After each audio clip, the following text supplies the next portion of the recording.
Hello, magandang hapon sa inyo.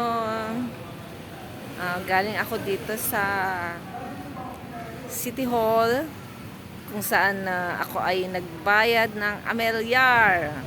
So mga kababayan, Kabari ako. kayo Bibili ako. ay magbayad na. Bibigyan mo ako. Hindi, meron pala ako. Bibigyan mo ako dos. Dos. Ako may mga kabataan pa dumaan. Magbayad na kayo ng Amelyar, kumuha na kayo ng sedula kung kinakailangan. Yan ay pagsunod sa batas. Ayan. So, maglahad kung ano yung tamang kita para sa buong taon or monthly, kung ano man yon. Kasi yan ay tulong nyo sa gobyerno at maibabalik din naman sa inyo. Bakit kamo? Ayan ay nagpapatayo sila ng mga daanan, yung mga lubak dyan. Kaya kailangan tulungan din natin ang ating ang ating pamahalaan, gawin natin kung ano yung nararapat. Ano? So maraming salamat sa panunood. Kaya huwag natin kalimutang magbayad.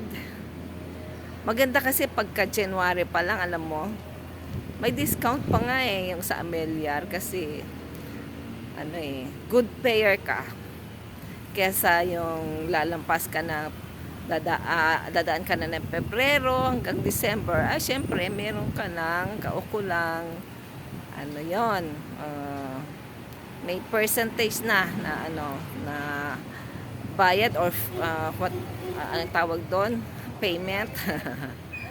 Ayun, kaya kailangan magbayad na maaga para hindi ka penalty. Ayun, penalty pala tawag doon.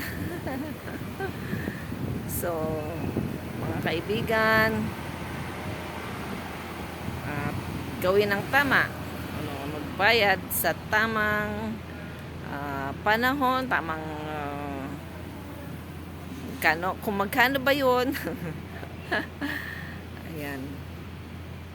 Hindi maganda yung nandadaya kasi sa totoo lang. Sino bang dinadaya mo? Sarili mo din. Kasi babalik din sa'yo yan. Diba? Tulong yan sa sa ating pamahalaan. Yan. So, thank you for watching, guys. Sana mapakilos naman ang iba na gawin kung ano yung tama.